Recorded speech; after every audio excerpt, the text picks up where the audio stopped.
Arif woke up before the sun. The room was small and quiet. The walls were old. The paint was broken. A single bulb hung from the ceiling. It flickered when he turned it on. Arif sat on the edge of his bed and rubbed his face with his hands. Another day had begun. He wore the same faded shirt and old shoes. He checked his phone. No messages, no missed calls. He sighed and stood up. Outside, the city was already awake. Cars moved fast. People walked fast. Everyone looked busy. Everyone looked important. Arif walked slowly. He reached a big building made of glass. He had come here many times before. His heart started beating faster. He wiped his sweaty hands on his pants. Inside, the air was cold. People wore clean clothes. They spoke English with confidence. Arif stood near the door. He wanted to ask for work, but fear stopped him. He remembered the last time a man had asked, "Can you speak English?" Arif had smiled and nodded, but inside he was shaking. He knew a few words. Hello, yes, no, sorry. But English sentences felt heavy on his tongue. Arif took a deep breath and walked to the desk. The receptionist looked at him. Her eyes moved from his face to his clothes. "Yes?" she asked. Arif opened his mouth. His mind became empty. Words disappeared. He said. The receptionist waited. People behind him started to look. "I want—" Arif stopped. His face became hot. His hands trembled. The receptionist's smile slowly faded. "Do you speak English?" she asked. Arif looked down. Silence answered for him. Someone behind laughed softly. Another whispered, "Why do they come if they can't speak?" Arif felt something break inside his chest. He stepped back. "I'm sorry," he said in a low voice. He walked out. Outside, the noise of the city hit him again. Cars, horns, voices. But Arif felt alone. He sat on the stairs of the building and stared at the ground. People passed him without looking. Some held coffee cups. Some talked on phones. Some laughed. Arif felt invisible. He remembered his village. He remembered his father working hard with his hands. His father had never spoken English, but he was respected. Times had changed. Now words were more powerful than strength. Arif stood up and walked through the streets, asking for small jobs, carrying boxes, cleaning floors, anything. Some people shook their heads. Some ignored him. By afternoon, his feet hurt. His stomach was empty. He bought cheap tea and sat on a broken bench. He watched a young man talking in English on his phone. People listened to him. People waited for him to finish. Arif looked at his hands. They were strong, rough, tired. But no one saw that. That evening, Arif returned to his room. The light outside was fading. The city became quiet. He sat on the floor and leaned against the wall. His phone buzzed. A video started playing. A man was speaking English slowly. The man said, "Don't be afraid. Start with one sentence." Arif listened. The man smiled and said, "English is not about being perfect. It is about being brave." Arif closed his eyes. He remembered his father's voice from long ago. Words can open doors that strength cannot. Tears filled Arif's eyes. For the first time, he did not feel angry. He felt hopeful. He wiped his face, stood up, and whispered to himself, "Tomorrow I will try again." That night Arif did not sleep easily, but in his heart something had changed. The silence inside him was breaking. The next morning Arif woke up early again, but this morning felt different. He sat on his bed and looked at the wall. His heart was still afraid, but there was a small light inside him. He remembered the words from the video he watched last night. "Start with one sentence." Arif stood up, washed his face, and looked into the small, cracked mirror in his room. He spoke softly. "Hello?" His voice sounded strange. He tried again, a little louder. "Hello?" He smiled for a second. Then he remembered the sentence from the video and from the class poster he had seen near the market. He said it slowly, word by word. "I am learning English. Please give me some time." He stopped. He tried again. This time his voice shook. His accent was not clear. He felt embarrassed even though no one was there. He wanted to stop, but he didn't. He said the sentence again, and again. Later that day, Arif walked to the community center. A small paper was taped to the wall outside. Free English class. Arif stood there for a long moment.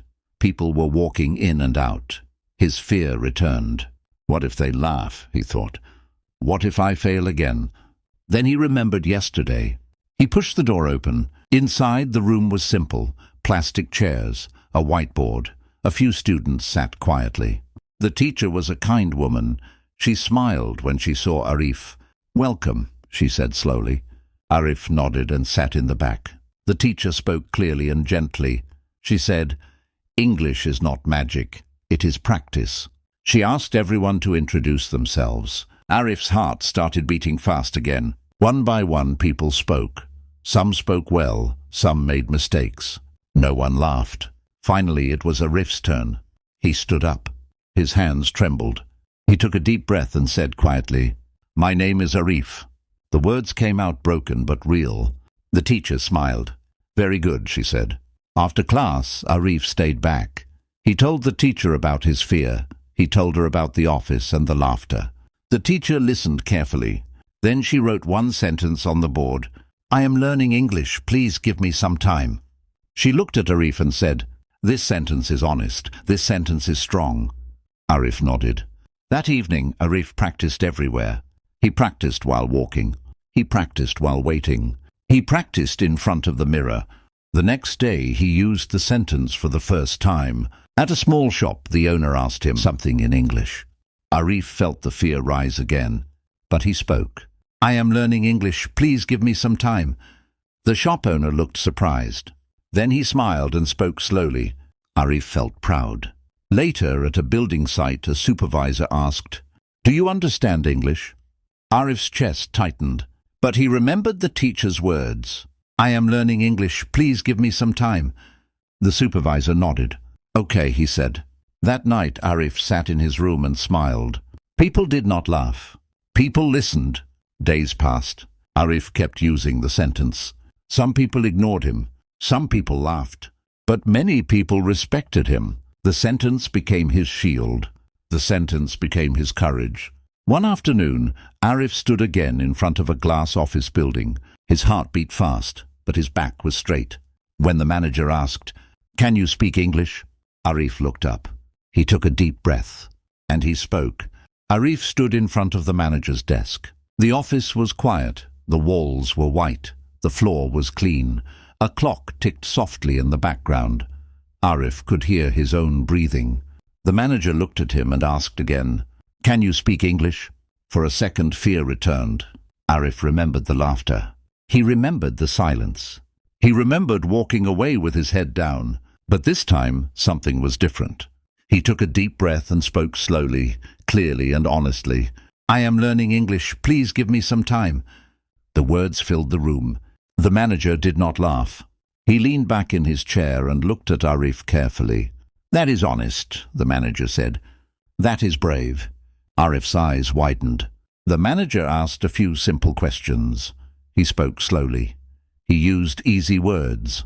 Arif understood some and guessed the rest. When Arif did not understand, he did not panic. He said, "Sorry, can you repeat?" The manager smiled. At the end of the short interview, the manager stood up. "I will give you a chance," he said. "Come tomorrow." Arif felt his legs become weak. He nodded again and again. "Thank you," he said softly.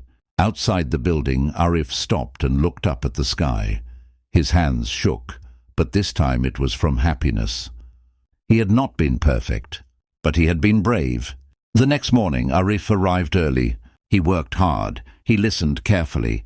He watched others speak English. He learned small words, simple sentences. Every day he wrote new words in a small notebook. Every day he practiced. Sometimes people corrected him. Sometimes people smiled. Weeks passed. Arif's English was still simple, but his confidence grew. One day, a new worker came to the office. The man looked scared. He spoke broken English. People around him looked impatient. Arif walked over and said, "Don't worry, take your time." The man smiled with relief. Arif realized something important. He was no longer the silent man. Months later, Arif stood in the same office, but now he stood straight.